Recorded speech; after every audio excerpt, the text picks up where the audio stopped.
Hi everyone, and welcome to another episode of what I did on my COVID vacation. So here in Chicago, as you can see, I am in downtown Chicago.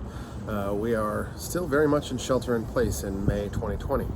So I've decided to do some work around the boat. One of the things that I did was we had this area right here, this wood, had been finished before, and the finish had been coming off. I'll show you on the other side what that looked like. Really didn't look very good. Most of the wood was exposed. So on this side, I started by stripping it down, got all the finish off, sanded everything, got it to a nice point where I could put some teak oil on it, which is what we have now. So originally what I had thought of doing is putting polyurethane over it. And I bought the poly, and I've been kind of considering whether I like the natural look, which my wife and I both seem to really like, or if I want to put polyurethane over it, make it nice and shiny, and hopefully that would be a semi-permanent solution to keeping this wood looking great. But let me show you exactly what I've got, show you what I did, and I'll take you over to the other side where I haven't done anything yet, show you what I'm going to do today to get that side looking good too. So here we are on the other side, and you can see this finish that has been applied is coming off in some places, and certainly has almost entirely come off on top. So this is natural teak, which will still last when it isn't treated, and I have gone over this a few times over the years with some teak oil, but I just don't keep up with it the way that I should because this finish is on here, it just doesn't look that great. So I'm going to strip all of this off, this finish off, here and all around this door, and we're going to try to make that look like it does on the other side. So here you can see as I'm taping, I tried to go right on the edge of that wood, and I have some plastic to help keep the fiberglass from getting any sort of stripper on it. On a typical Chicago windy day like this, it's kind of hard to get that plastic to stay for a bit, but once I get it all taped around, it should be all right. But here's a little tip.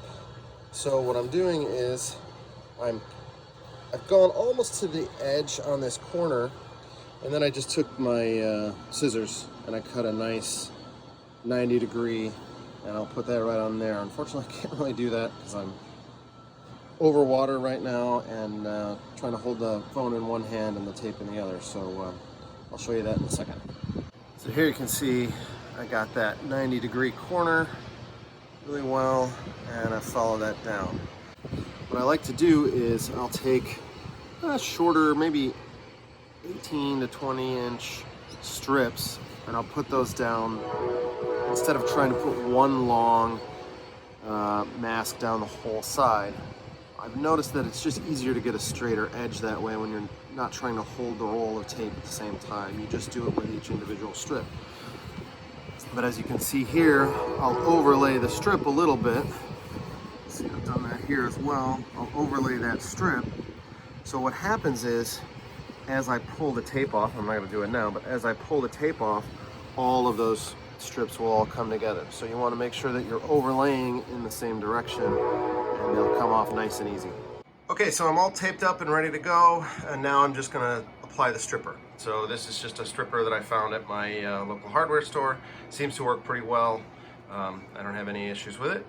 I don't know if any are better or worse or what, but originally I was going to use this Noon Whistle Brewing Company can, because they have these stupid cans with the entire pop top that comes off and litters all over the ground.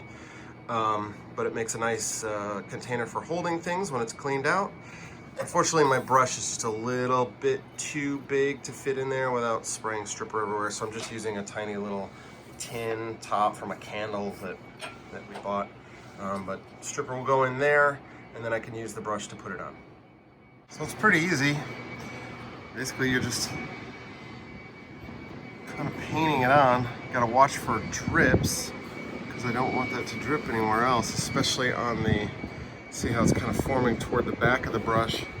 I'm sure this little metal piece on the brush has a specific name, but I don't know what it is. And then you just paint it on. Okay, so here we go. I've applied the stripper, and you can see even in just the time that I applied it around this whole area, it's actually working quite quickly. So here we are, we've let this sit for about an hour, and you can see that a lot of it is kind of bubbling up or peeling up. Some of it doesn't look like it even really got touched. But I've got my plastic scraper here. I've used this scraper in the past, so I just took a razor knife and just cut a little bit of a better edge on it, so it's not super dull. And start to scratch away at this stuff here. And some of it's coming up, some of it's not. So this is definitely going to need at least one more application, maybe two more applications. Okay, so here you can see this is actually the second coat of stripper. It's actually doing a much better job. So it's kind of the same thing I went through on the other side. It seems like the first coat kind of takes that initial bit off, and then it really can soak through after the second coat. So this is just a really quick, that is all pretty much just straight teak. Okay, well, the second application of the stripper has now been stripped off, but you can see there's still a fair amount of it still in there. Definitely gonna need to hit it up again. My arm's pretty tired from scraping, but we're gonna soldier on. Okay, so I've been letting the third coating of the stripper sit for a while. I've started to take some of it off. I just grabbed one of Colette's old toothbrushes here. I haven't even used it to do any of this yet. This is just how it looks. But you can see I've kind of gone over the spots that still had some stuff. So as I go over it with the brush, seems to get it out of there pretty well. The only issue you can see maybe a little bit, I got some, definitely some scratches here. It is definitely softening the surface of the wood, so that we're gonna have to sand down later. But I'm gonna hit the rest of this, see how it looks. Well, here we are. We used the stripper, got everything off that we could get off, and I have now sanded. I used a medium grit and then a fine grit to get it pretty smooth.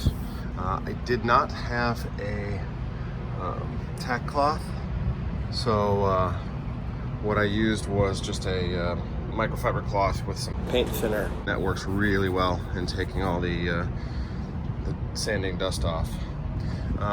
Still, I'm gonna have to work a little bit up here. When they did this last time, got all that crap on there, so I'm gonna have to clean that up. But as of right now, it doesn't look too bad. Now we're gonna put some teak oil on and see how it looks freshly oiled. It doesn't get much easier than this. I've got some Starbright teak oil. Pour a little bit on my, that's actually a lot, on my rag. And then you just rub it in. Now I'm gonna do this 3 applications to really kind of let this soak into the wood. Well, here we are. It's been about 3 weeks since I sanded this down and applied that first oiling of teak oil, and now I've just applied the third application of teak oil.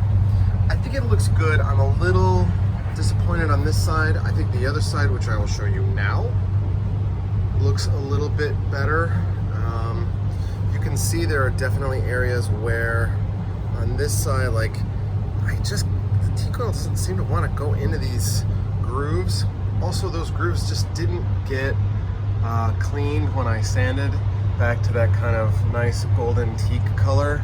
I have heard that power washing can restore a lot of that, but you can see it's it's still a tiny bit gray in there. My hope is that over the next couple of months, as I continue to oil this, that those will kind of come back to life and be a little browner. But let me know what you guys think. Should I leave it like this? Should we leave the natural wood color? Or should we do something with a polyurethane that would make it super shiny? The teak oil will require me to just rub the oil on like once a month, where the polyurethane would mean that I would have to maybe once a year sand all this down and then put one more application of polyurethane over the top to keep it shiny. So let me know what you think I should do. Thanks for watching.